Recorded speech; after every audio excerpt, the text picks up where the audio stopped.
Hati-hati, belum tentu semua orang yang beribadah menyembah Tuhan. Belum tentu semua orang yang melakukan aktivitas rohani datang ke hadapan Tuhan, mempersembahkan hidup kepada Dia.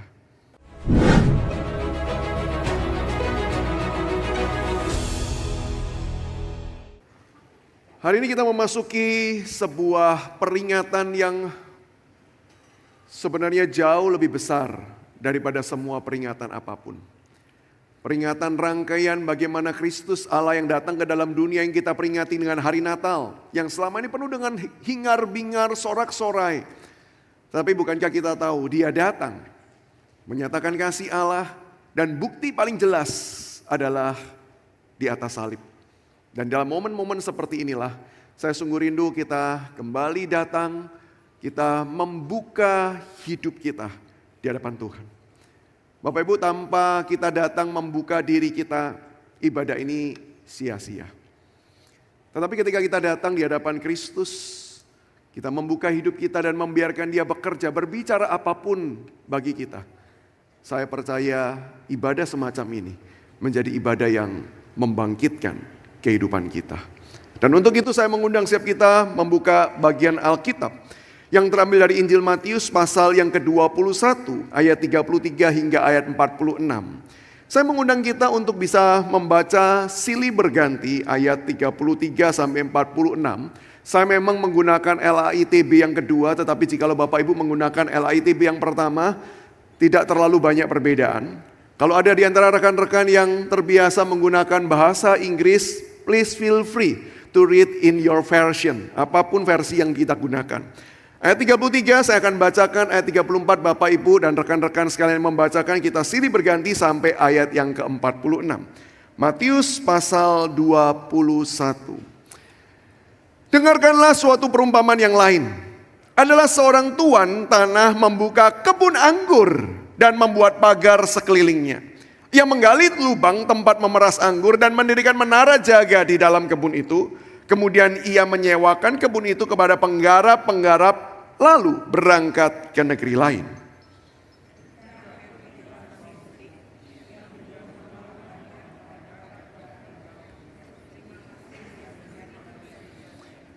Tetapi penggarap-penggarap itu menangkap hamba-hambanya itu. Mereka memukulnya yang seorang, membunuh yang lain, dan melempar yang lain lagi dengan batu.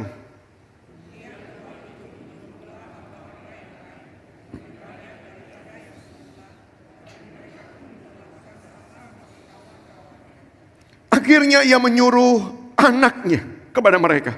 Katanya, anakku akan mereka segani.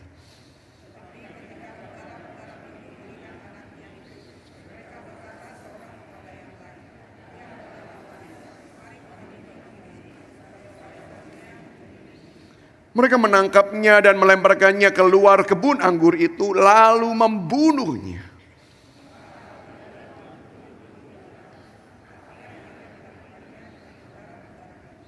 Kata mereka kepadanya, ia akan membinasakan orang-orang jahat itu, dan kebun anggurnya akan disewakannya kepada penggarap-penggarap lain yang akan menyerahkan hasilnya kepadanya pada waktunya.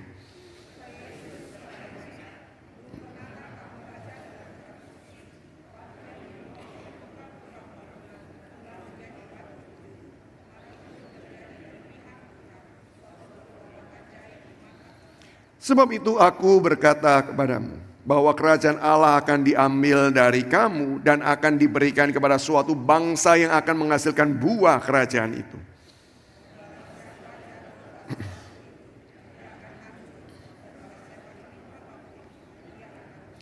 Ketika imam-imam kepala dan orang-orang Farisi mendengar perumpamaan Yesus, mereka mengerti bahwa merekalah yang dimaksudkannya. Mereka berusaha untuk menangkap Dia, tetapi mereka takut kepada orang banyak, karena orang banyak itu menganggap Dia nabi. Demikian jauh firman Tuhan dibaca. Bapak Ibu, izinkan saya dengan cepat memberikan sebuah angle cara pandang untuk kita memperhatikan teks ini. Saya mengingatkan kita akan kasih Allah, dan ayat yang baru saja kita baca mengingatkan dengan jelas akan ayat tersebut. Bukankah kejutan dari cerita tersebut, si Tuan itu berlambat-lambat loh untuk menghukum. Bisa nggak sih si Tuan itu kali pertama hambanya diutus pulang dengan tangan kosong. Si Tuan itu langsung datang dengan bala tentaranya untuk merampas apa yang memang menjadi miliknya dia. Jelas jawabannya sangat bisa. Tapi kisah ini menjadi kisah yang mengejutkan. Karena kok si Tuan nampaknya lambat-lambat ya. Kenapa kok dia mengutus dari hamba yang satu ke hamba yang lain terus menerus. Sampai dia kirimkan anaknya. Kenapa dia tidak bertindak di kali pertama? Jelas jawaban dari perumpamaan ini adalah itu menunjukkan kasih Allah yang besar. Dan ini angle-nya. Saya ingin mengajak kita merenungkan teks ini dengan mengingat bahwa ketika kita mencoba untuk mengintrospeksi hidup kita dan menemukan ada bagian-bagian tertentu dalam diri kita yang gak sempurna dan gak layak. Angle inilah yang harus kita pakai. Firman Tuhan ini ingin mengundang setiap kita datang kepada Dia yang berkasih karunia bagi setiap kita. Datanglah kepada Dia yang mengulurkan tangannya sampai rela dipaku di atas kayu salib. Terbuka lebar bagi siapapun yang mau datang dan bertobat kepada Dia. Sehingga angle ini Bapak Ibu yang saya rindu kita taruh dalam benak kita, taruh dalam hati kita. Jangan keraskan hati. Ketika saya akan ajak kita introspeksi diri kita sekali lagi. Jangan bentengi dengan apapun. Saya toh nggak tahu. Saya toh juga sama dengan Bapak Ibu, orang-orang berdosa. Tetapi ketika kita dengan rela hati membuka hidup kita di tangan Allah yang penuh kasih, Dia akan membangkitkan dan menghidupkan setiap kita. Ini angle yang saya rindu. Yuk, jangan keraskan hati, buka hati. Jangan tutupi apapun, biarkan Dia bekerja. Dan Bapak Ibu, kalau kita akan merenungkan bagian ini, saya ingin mengajak setiap kita kalau kemarin malam kita mencoba mengintrospeksi kehidupan kita sehari-hari. Saya hari ini mengajak kita mencoba melihat satu dimensi bagian kehidupan kita. Saya percaya harusnya dilihat secara utuh. Tetapi gak mungkin saya mengkhotbahkan seluruh aspek kehidupan kita. Maka izinkan saya untuk mengambil satu dimensi kehidupan yang saya ajak kita, yuk cek area ini dalam hidup kita. Area apa itu? Yaitu area spiritualitas. Area spiritualitas. Kenapa perlu area ini yang diselidiki? Alasan Alkitab pertama Bapak Ibu adalah kalau kita baca teks ini dan kalau kita perhatikan konteksnya, kita tahu Tuhan Yesus ini tidak sedang berbicara sekedar kepada orang banyak. Sangat mungkin Dia berbicara kepada orang banyak. Tapi sasarannya siapa? Tujuan Dia berbicara siapa? Ayat terakhir yang tadi dibaca memberitahu, yaitu imam-imam kepala dan orang-orang Farisi. Inilah orang-orang yang kepadanya Yesus sedang berbicara. Nah, kalau bagian ini mau dikhotbahkan saat ini, berarti apakah yang mendengarkan saya cuman para pendeta dan hamba Tuhan? Silakan jemaat yang lain pulang, ini khotbah bukan buat Bapak Ibu, ini khotbah adalah untuk pemimpin agama. Oh jelas enggak, ayat ini juga ditujukan untuk setiap kita. Kok bisa? Kan kita bukan imam, kan kita bukan orang-orang Farisi. Kan kita bukan orang yang secara khusus menjadi pimpinan-pimpinan agama. Pendeta, penginjil, itulah pimpinan-pimpinan agama saat ini. Jangan lupa, kehadiran tokoh-tokoh pemimpin agama bukan hanya berbicara mengenai status jabatan. Tapi berbicara mengenai perwakilan kondisi kerohanian umat Tuhan. Sekali lagi ya. Keberadaan mereka ditulis bagi pembaca dari zaman ke zaman, bukan dalam rangka hanya ditujukan bagi mereka yang punya jabatan. Tapi ini ditujukan bagi semua orang percaya Karena mereka mewakili kehidupan spiritualitas. Itu bahasa modernnya hari ini. Maka dengan hal inilah saya mengajak kita melihat dimensi. Yuk kita cek area spiritualitas kita. Area kehidupan rohani kita. Dan alasan kedua, alasan yang jauh lebih praktis. Seringkali sesuatu hal yang dianggap spiritual otomatis dianggap baik. Kalau saya tanya Bapak Ibu, hari ini Bapak Ibu libur-libur gini datang ke gereja baik enggak? Saya kok percaya semua akan menjawab, baiklah. Ini justru adalah waktu-waktunya kita quote and quote hidup rohani. Sehingga kita enggak ada yang merasa perlu dievaluasi. Enggak ada yang merasa ada kelirunya. Oh jangan salah Bapak Ibu.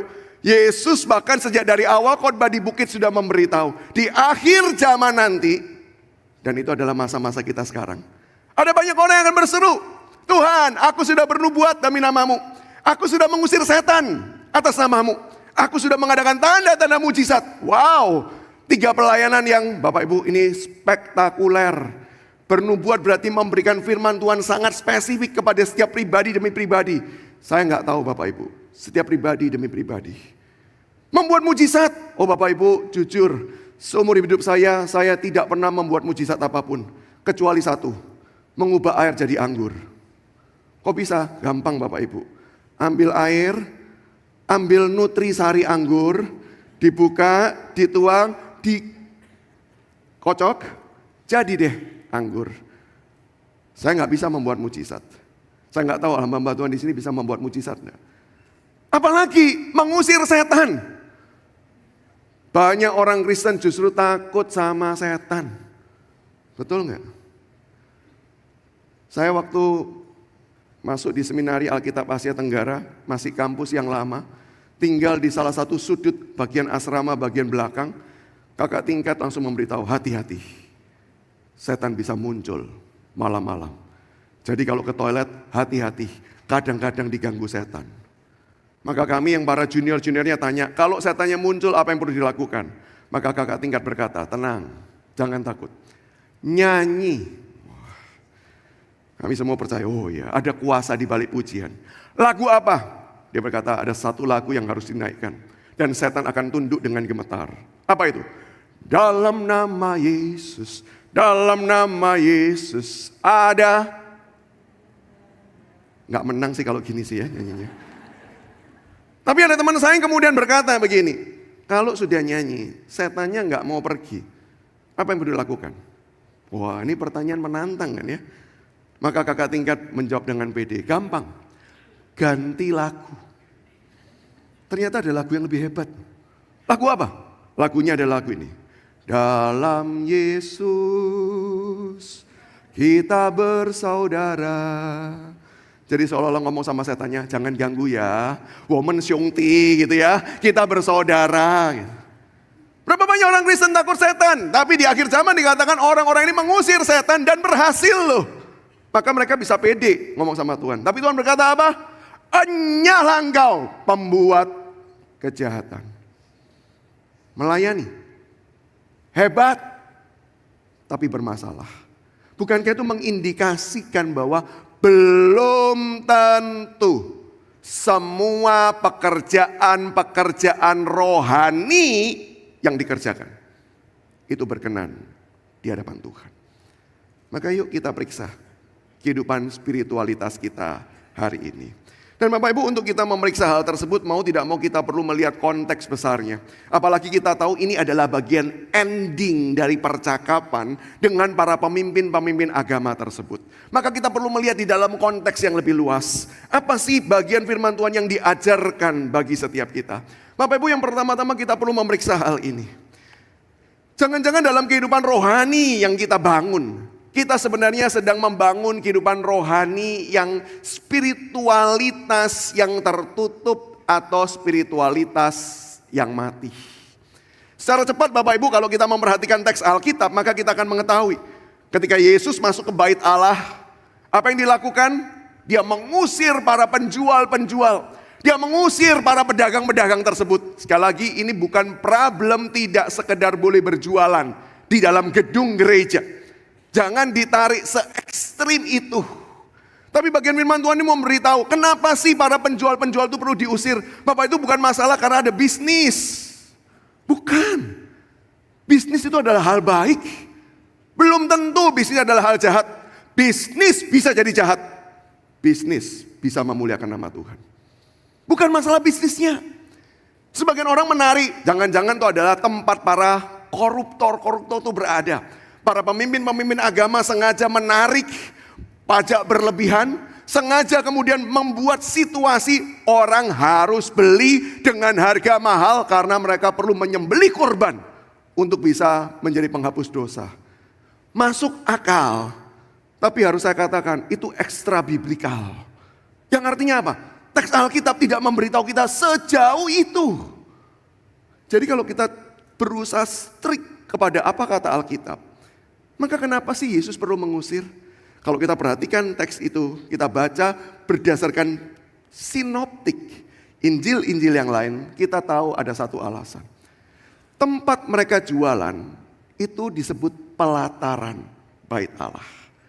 Dan tempat pelataran bait Allah, Bapak Ibu, itu adalah tempat yang ditujukan bagi semua orang, siapapun bisa datang, supaya mereka bisa berjumpa dengan Allah dan bisa menikmati akan hadirat Allah. Itu pelataran. Sehingga harusnya bangsa-bangsa lain bisa datang ke sana untuk melihat apa sih yang Allah kerjakan di Israel. Dan dari situlah Tuhan akan berkasih karunia kepada mereka. Sekarang tempat itu dipakai untuk jualan. Yang paling banyak apa? Jelas pedagang lah. Sama siapa? Yang mau beli. Atau setidaknya orang-orang Israel. Sehingga gak heran Yesus perlu mengusir semuanya. Dan apa yang terjadi setelah Yesus mengusir? Ada sebuah catatan kecil berbunyi demikian. Maka datanglah orang-orang buta, orang-orang timpang, datang ke bait Allah. Orang-orang buta sama orang-orang timpang ini di mana selama ini? Jangan bayangkan mereka dari jauh dengar, udah kosong. Yuk berangkat rame-rame yuk. Enggak. Perjalanannya bakal lama. Jangan lupa orang buta sama orang timpang. Mereka kalau saling membantu pun jalannya lambat. Betul kan? Yang buta bisa membantu membopong yang timpang. Tapi yang timpang kan perlu ngasih instruksi. Kiri, kanan, lurus. Lama. Tapi kenapa dikatakan setelah diusir, orang-orang ini bisa masuk? Di mana mereka selama ini? Saya percaya jawabannya adalah di luar pintu. Nggak bisa masuk. Kenapa? Ada yang jualan-jualan tuh. Ada yang berdagang dan berbisnis. Yang kita bisa tarik itu seolah-olah mereka berkata, yang penting saya sama Tuhan. Yang penting saya hubungan pribadi saya dengan Dia. Yang lain masa bodoh dengan yang lain. Bukankah hal ini yang seringkali juga menjadi dosa dan kesalahan spiritualitas kita? Kapan sih kita merasa kita sudah hidup spiritual? Ke gereja. Pertanyaannya, di gereja kita lakukan apa? Bukankah seringkali gereja dikenal dengan 5D atau 7D? Tergantung Bapak Ibu melakukan yang mana. Apa tuh 5D? Datang, duduk, diam, doa, dadah. Kalau 7 tambah donasi, satu lagi saya lupa, tambahkan apapun lah. Bukan itu semua berbicara antara saya, Tuhan. Tapi gereja sebenarnya tempat untuk apa? Memberkati. Gereja tempat untuk apa? Untuk saling bersekutu. Gereja tempat untuk apa? Supaya orang mengenal Allah melalui kehidupan kita. Maka pertanyaannya Bapak Ibu, kalau kita hari ini membangun hidup rohani kita, dengan banyak hal kita kerjakan. Jangan-jangan bukan cuma ke gereja sekali seminggu, berkali-kali. Jangan-jangan bukan cuma ke gereja, kita pun juga punya kebiasaan membaca Alkitab. Oh, pertanyaannya Bapak Ibu, apakah dengan kita melakukan semua hal tersebut, kita jadi berkat enggak buat orang lain? Hidup kita berubah enggak? Berdampak enggak? Kalau tidak, enggak heran inilah yang dikritik dengan keras oleh Tuhan Yesus. Yang ditegur oleh Tuhan Yesus bagi para pemimpin agama tersebut. Yang dikatakan bagusnya cuma kelihatan di luar tapi dalamnya busuk. Gak heran orang gak mau datang dan mendekat. Gak heran gak menjadi berkat buat orang lain. Kenapa? Karena yang paling core pun kebusukan. Maka Bapak Ibu, pertanyaan ini patut kita gumulkan dan patut kita renungkan. Seorang penulis namanya C.S. Lewis, Bapak Ibu, menuliskan sebuah kisah fiktif. Sekali lagi ya, fiktif. Tentang percakapan setan senior dengan setan junior. Fiktif, jadi jangan tanya pada saya, kok tahu? Dan ini dituliskan di zaman lampau, maka ceritanya bagaimana mereka berkomunikasi surat-suratan. Oke, saya merasa sebagian di antara kita pernah mengalami masa surat menyurat. Kalau C.S. Lewis hidup di zaman sekarang, saya percaya ceritanya bukan surat menyurat tapi WA group kali ya. Ada WA group bersama setan senior, setan junior, junior 1, 2, 3 dan lain sebagainya. Isi suratnya salah satunya adalah begini Bapak Ibu. Setan senior berkata pada setan junior, jangan larang orang Kristen ke gereja. Dorong orang Kristen rajin ke gereja. Jangan larang orang Kristen baca Alkitab. Buat mereka selalu ingat firman Tuhan. Jangan larang orang Kristen melayani Tuhan. Buat mereka semakin giat hidup bagi Tuhan, melayani Tuhan. Bapak Ibu kalau jadi setan junior, bayangkan saja ya, saya nggak mengatakan Bapak Ibu setan ya. Bayangkan saja kalau kita itu jadi setan junior, baca surat setan senior seperti ini, apa yang kita pikirkan? Mungkin kita akan berkata, udah tobat kali ya. Kok nggak boleh ngelarang orang Kristen beribadah? Kok nggak boleh ngelarang orang Kristen baca Alkitab? Kok nggak boleh ngelarang orang Kristen melayani? Bukankah itu tugas kita? Tapi biasa Bapak Ibu, kejutan selalu bagian paling akhir. Di akhir surat itu dituliskan demikian. Tapi pastikan satu hal. Mereka tidak berjumpa dengan Kristus di dalam seluruh kegiatan rohani yang dilakukan. Kalau kita beribadah, kalau kita baca Alkitab tapi kita tidak berjumpa dengan Kristus, percayalah pulang biasa-biasa aja kok. Paling kalau dengar khotbah yang sedikit lucu, ketawa-tawa, lumayanlah ada hiburan di tengah-tengah dunia yang banyak perangnya sekarang. Tapi ketika kita betul-betul berjumpa Kristus melalui pembacaan Alkitab, melalui ibadah dan doa, saya percaya pulang hati kita itu akan penuh dengan ucapan syukur yang gak bisa ditahan. Dan yang terjadi apa? Do something. Berdampak hidupnya bagi orang lain. Maka pertanyaannya, hidup spiritualitas kita, hidup yang seperti apa? Dan kalau kita mendapati hidup kita adalah hidup yang tertutup, hari ini belas kasihan Tuhan tercurah untuk berkata, yuk datang. Tuhan akan membantu memulihkan kita. Dan kalau kita memperhatikan konteks lebih lanjut Bapak Ibu, dilanjutkan kisahnya Bapak Ibu. Yesus memberikan perumpamaan yang pertama. Perumpamaan yang tadi kita baca adalah perumpamaan kedua. Perumpamaan pertama dengan cepat Bapak Ibu kita akan bisa melihat ada dua anak diberikan perintah. Yang satu berkata, yes sir, tapi dia tidak melakukan apa-apa. Sementara yang kedua, menunda, berkata tidak, tapi terakhir dia bekerja dan melakukan. Dan kalau ditanya dengan cepat, apa sih intisari dari perumpamaan tersebut? Maka saya percaya semua orang Kristen akan bisa menjawab dengan benar. Taat. Bagus enggak? Berkata, amin, amin, saya mau. Bagus. Bagus enggak ketika KKR kita angkat tangan dan berkata, aku Tuhan, aku mau. Bagus. Tapi apakah hati seperti apakah yang dicari oleh Tuhan? Jawabannya adalah hati yang taat. Hati yang rindu bukan cuma dengar, tapi hati yang mau melakukan setiap kebenaran firman Tuhan. Spiritualitas bukan hanya bersifat intelektual. Spiritualitas yang benar harusnya bersifat juga praktikal. Sesuatu hal yang terwujud di dalam kehidupan kita. Terwujud dalam tindakan kita. Terwujud mengubah area-area tertentu hidup setiap kita. Ada sebuah ketaatan yang terjadi. Maka hari ini Bapak Ibu pertanyaannya, kita taatkah kepada Tuhan? Saya percaya jawabannya semua orang Kristen atau mayoritas orang Kristen akan menjawab seperti ini. Taat Tapi, betul kan? Saya kok nggak percaya sih, apalagi jemaat yang di tempat ini akan berkata saya nggak pernah taat sama Tuhan. Karena kalau yang menjawab seperti itu nggak mungkin datang ke gereja hari ini. Kalau kita hari ini ada di gedung gereja, kita beribadah, saya kok percaya kita akan menjawab taat kok. Cuman ada komanya. Tapi, dan apa tapinya? Macam-macam. Pada umumnya mungkin orang akan berkata, kalau firman-Nya gampang, ya dilakukan. Kalau firman-Nya mudah, ya dikerjakan. Tapi kalau firman-Nya berat, bukankah kita semua akan sepakat dengan saya? Satu teks yang semua orang Kristen akan selalu bergumul. Pengampunan. Karena enggak pernah pengampunan itu mudah. Apalagi semakin hati itu tersakiti.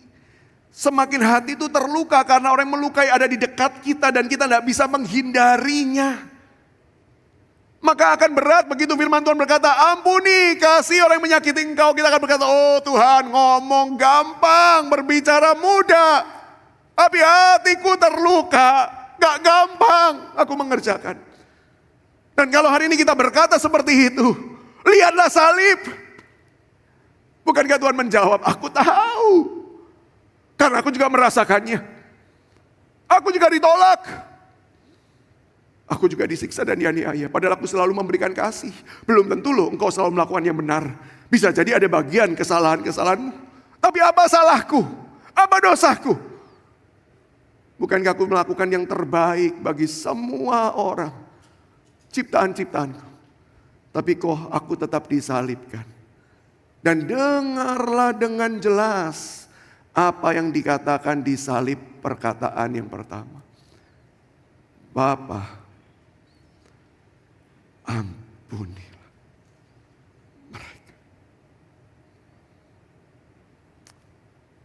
Hari ini kalau ada di antara kita bergumul dengan teks-teks semacam ini. Dan kita berkata, Tuhan, aku tahu. Tapi untuk taat gak mudah. Ada banyak pengorbanan yang perlu aku kerjakan dan lakukan.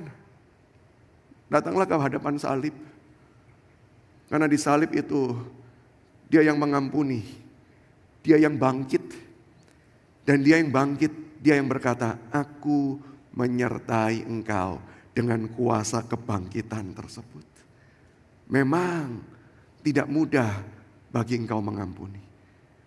Tetapi aku sanggup menopangnya. Ada waktunya kita melakukan taat, tapi tetapinya apa? Kalau kondisi baik. Bukankah kalau kondisi baik Bapak Ibu, wah banyak hal kita bisa rela kerjakan. Contoh sederhana Bapak Ibu, saya ini suka setir mobil Bapak Ibu. Andai kata ada tol Surabaya, Makassar, saya pasti akan tidak memilih naik pesawat. Saya akan setir sendiri Bapak Ibu ya. Saya suka setir Bapak Ibu. Tapi gaya setir saya juga gaya koboi Bapak Ibu ya.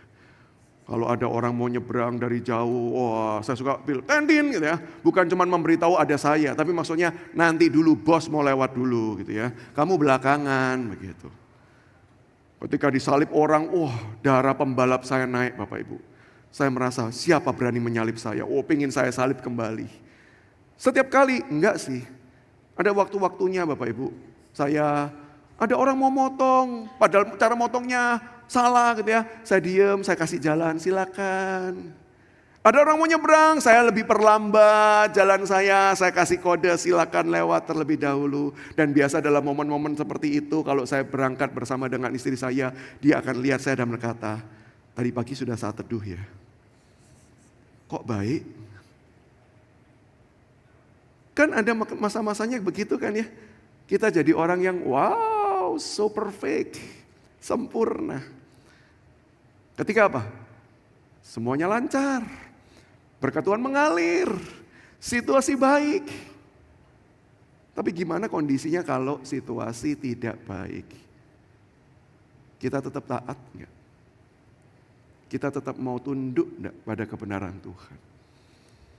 Dan sekali lagi bukankah Kristus di atas salib memberitahu kita Bahwa dia memang betul-betul Allah Maha Kasih. Artinya kasih itu memang adalah dirinya. Sehingga situasi apapun tidak pernah mengubah dia. Mau di dalam kondisi baik dia mengasihi, ya dia mengasihi. Dalam kondisi buruk pun dia tetap mengasihi.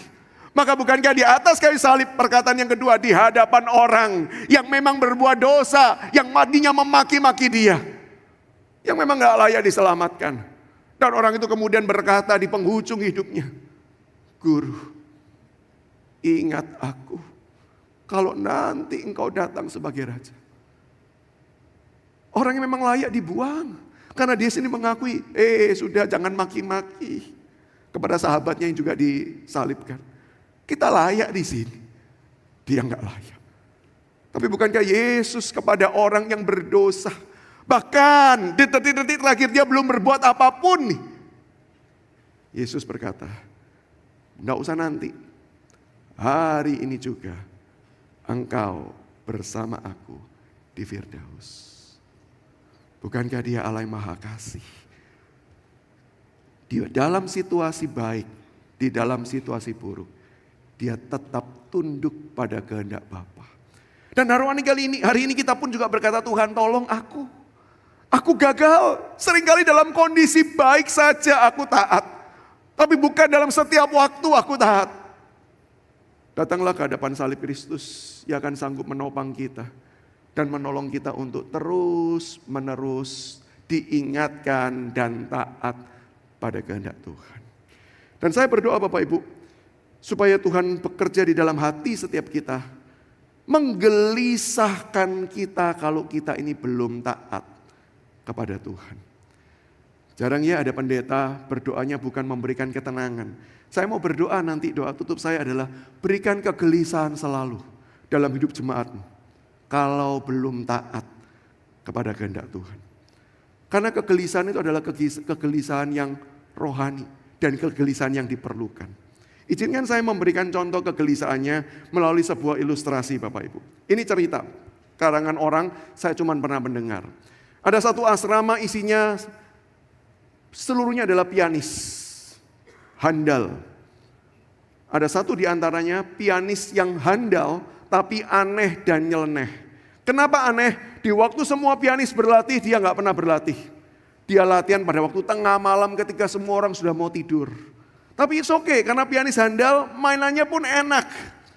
Tapi disebut bukan cuma aneh, tapi juga nyeleneh. Kenapa? Karena ini Bapak Ibu. Dia akan selalu menyisakan satu not terakhir gak dimainkan. Maksudnya gimana? Coba dengarkan ya. Saya tidak akan memainkan piano, tapi contoh kira-kira kalau notasikan lagu Si Semut deh ya. Semua orang Kristen pasti tahu.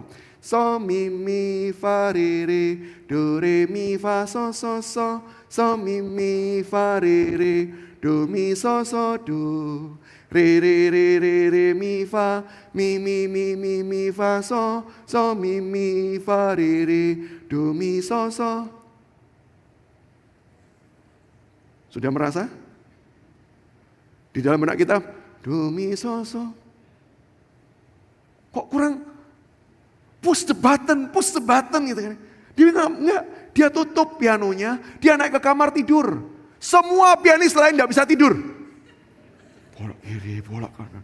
Setiap hari seperti itu. Sampai satu hari ketika tengah malam dia berlatih gitu ya. Semua orang langsung, aduh jangan latihan. Tetap berlatih. Tapi enak mainannya. So mi fa re re do mi so so. Dia tutup pianonya. Dia naik ke atas. Dia tidur. Semua orang gelisah. Satu orang sudah gak tahan. Dia keluar dari kamarnya. Dia cari piano yang dimainkan tadi. Dibuka. Untuk ngapain? Cuman melakukan satu hal. Do. Dan setelah do ditekan, satu asrama tidur dengan nyenyak. Bapak Ibu, tahu rasanya nggak ada do? Nah, saya kok percaya yang membuat cerita ini asalnya dari Sulawesi. Dari kota namanya Manado. Manado. Do-nya hilang. Saya berdoa kiranya kegelisahan seperti itu. Nggak nyaman, butuh do. Apa itu do? Taat kepada Tuhan. Serahkan hidupmu dan biarlah dia menolong kita untuk taat pada Tuhan. Dan yang terakhir adalah bagian teks yang tadi kita baca. Dan ini puncaknya. Apa dosa yang dikerjakan dalam kisah perumpamaan ini? Yaitu mendongkel Kristus dari tempatnya. Satu ayat Bapak Ibu yang dengan jelas dituliskan di dalam perumpamaan tersebut. Ketika orang-orang pekerja itu melihat sekarang anaknya datang, apa perkataan mereka? Kalau perkataan tuannya berkata, jangan-jangan mereka sungkan, ini ahli warisku, mereka akan serahkan karena memang ini adalah miliknya dia. Tapi bukankah para pekerja itu berkata seperti ini? Ini ahli warisnya, dia yang berhak. Yuk, kita buang dia supaya apa? Supaya kita yang sekarang berkuasa atas tanah ini. Perhatikan cerita tersebut. Itu dituliskan bukan tanpa maksud. Disitulah letak titik terdalam kejatuhan dalam spiritualitas. Apakah pasti ketika kita sedang berdoa, kita sedang menyembah Tuhan? Apakah pasti ketika kita sedang beribadah, itu semua berbicara tentang Dia dan kita sedang mempersembahkan hidup bagi Dia? Berapa banyak justru kita sedang mendongkel Tuhan dari tempatnya di dalam kehidupan setiap kita. Dan kemudian menyerahkannya kepada berhala-berhala yang lain. Apa itu berhala? Apapun, siapapun, selama dia bukan Tuhan. Dan ketika kita taruh posisinya di tempatnya Tuhan, itu berhala. Bisa jadi itu keluarga kita. Bisa jadi itu uang kita. Bisa jadi itu kenyamanan hidup kita. Sehingga masih beribadah enggak? Masih. Tapi tujuannya beribadah apa? Jangan lupa Tuhan, saya sudah datang beribadah ya, buat saya nyaman. Jangan lupa berkat-Mu, curahkanlah berkat-Mu. Kita mungkin masih melakukan ritual ibadah kita. Tapi tolong tanya, betulkah Tuhan di pusatnya, di senternya? Atau sebenarnya hal lain yang ada di sana? Ada berhala lain. Dan Tuhan cuman kita peralat untuk kita mendapatkan semua kenyamanan, keinginan, apapun berhala yang ada dalam hidup setiap kita. Hati-hati, belum tentu semua orang yang beribadah menyembah Tuhan. Belum tentu semua orang yang melakukan aktivitas rohani datang ke hadapan Tuhan, mempersembahkan hidup kepada Dia. Maka pertanyaan untuk kita renungkan hari ini, siapa yang kita sembah? Siapa yang kita sembah? Siapa yang bekerja di dalam hidup rohani kita?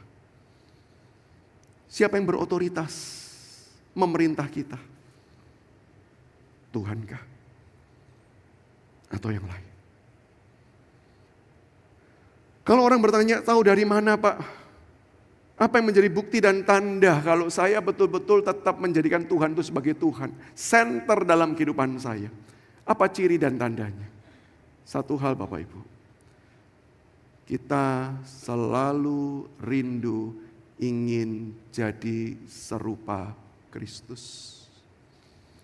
Karena goal akhir dari seluruh kehidupan kita, khususnya kehidupan rohani kita, semakin serupa Kristus. Di dalam ceramah-ceramah biasanya saya ungkapkan satu pertanyaan ini. Bapak Ibu, tidak baca Alkitab dosa tidak? Sebagian mungkin berkata, enggak. Kenapa kok jawab enggak? Karena saya jarang baca Alkitab. Gitu ya. Sebagian mungkin berpikir gini, kok susah ya jawabnya ya? Karena otak dan hati kelihatannya sudah mulai nggak nyambung nih. Otak harusnya berkata, harusnya dosa kan ya? Kan kita harusnya baca Alkitab. Orang Kristen masa nggak baca Alkitab? Tapi hati kita merasa, masa sih gitu aja dosa? Maka izinkan saya menjawab dengan cepat Bapak Ibu. Dan ini jawaban serius. Hamba Tuhan, pendeta, nggak bohong. tidak baca Alkitab, tidak berdosa. Sudah ada yang bersyukur, puji Tuhan. Ini khotbah terbaik sepanjang tahun ini. Karena memberitahu saya ternyata nggak baca Alkitab tidak dosa. Loh memang nggak dosa. Nggak dosa. Karena goal kita bukan membaca Alkitab. Goal kita serupa Kristus. Dan izinkan saya menyambung. Untuk kita serupa Kristus, apa yang perlu dilakukan?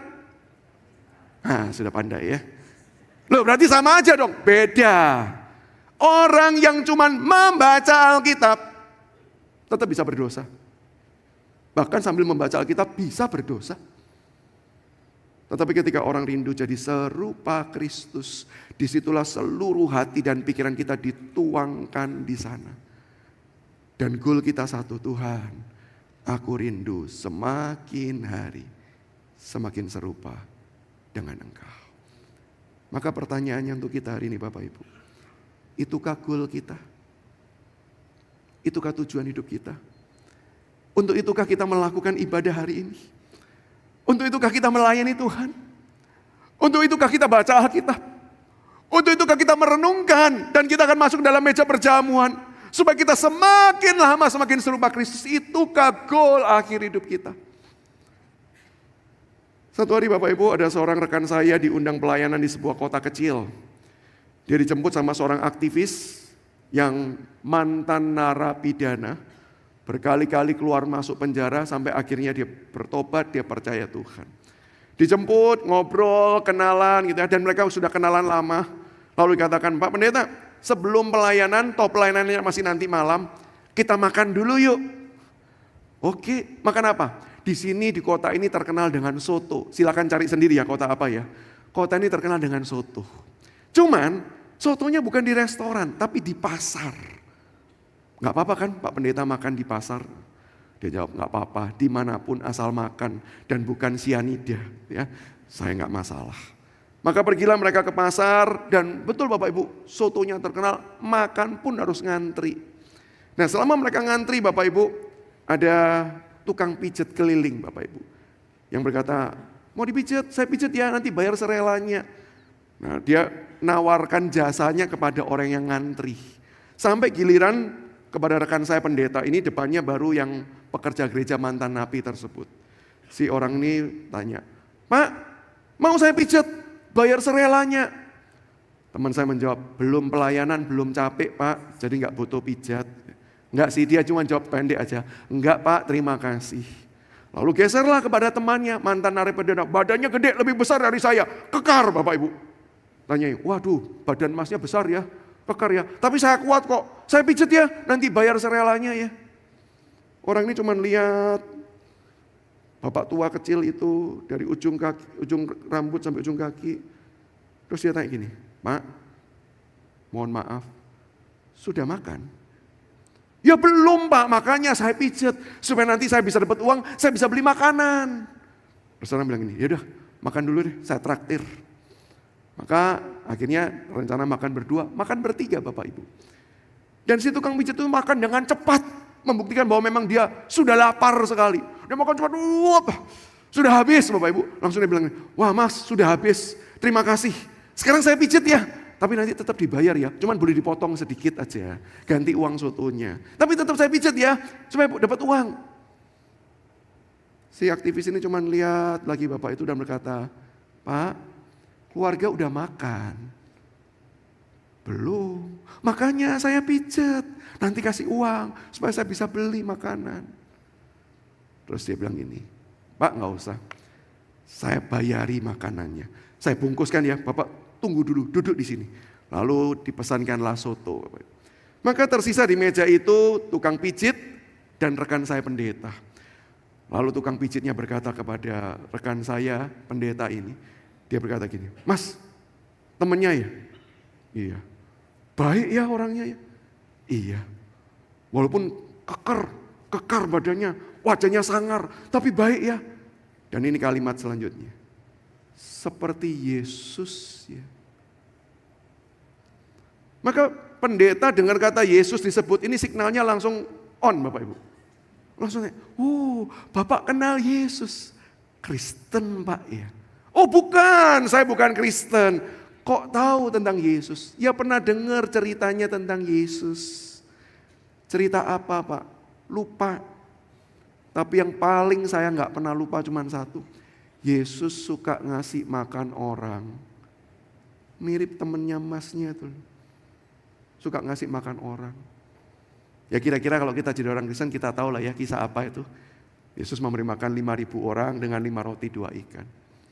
Maka selesai dibungkuskan, Bapak itu berterima kasih, kemudian tukang pijat itu pulang, dan si pekerja gereja dan hamba Tuhan ini berangkat menuju ke gereja, siap-siap mau pelayanan. Dan dalam mobil pendeta itu kemudian cerita, kamu tahu enggak, tadi ketika kamu beliin soto, tukang pijat itu memuji kamu. Sambil nyetir, muji gimana toh Pak? Iya beneran dia puji kamu. Apa pujiannya? Katanya kamu seperti Yesus, mirip seperti Yesus. Dan spontan Bapak Ibu, pekerja gereja ini segera menepikan mobil. Dan dia nangis sesenggukan. Betul-betul nangis gak tertahankan. Sampai pendeta tuh nanya, saya salah apa? Saya kan justru senang, saya justru puji. Saya menyampaikan pujian dari orang itu kepada kamu. Kenapa kamu nangis? Orang itu tetap nangis begitu lama. Sampai ketika dia sudah mulai pelan-pelan bisa mengontrol diri. Dia bilang, Pak Pendeta tahu kan siapa saya? Saya ini sampah. Saya ini kriminal. Saya ini sudah dibuang oleh keluarga saya. Orang lihat saya pun takut. Saya ini sudah nothing Pak. Tidak berharga. Maka ketika saya kenal Yesus di penjara itu, saya cuma doa sama Tuhan. Tuhan, cuma satu keinginanku. Aku pengen serupa Engkau. Aku pengen jadi serupa Engkau. Masih mungkin gak orang sejahat aku, seburuk aku. Jadi serupa Engkau. Dan Tuhan menjawab. Di tangan Dia yang sudah berkorban di salib, yang paling rusak pun bisa diubah jadi berharga di matanya. Maka hari ini pertanyaannya buat kita kembali Bapak Ibu dan rekan-rekanku. Maukah kita serupa Kristus? Dan kalau di antara kita berkata, aku gak layak. Aku kelihatan di luar baik-baik saja. Aku di luar kelihatan oke. Jemaat gak tahu. Bahkan mungkin hamba Tuhan gak tahu. Tapi aku tahu siapa diriku. Aku tahu kerusakan apa yang ada dalam hidupku. Firman Tuhan mau memberitahu. Datang ke salib. Dan biarkan Dia mengubahkan setiap kita. Semakin hari, semakin serupa Kristus. Mari kita tundukkan kepala.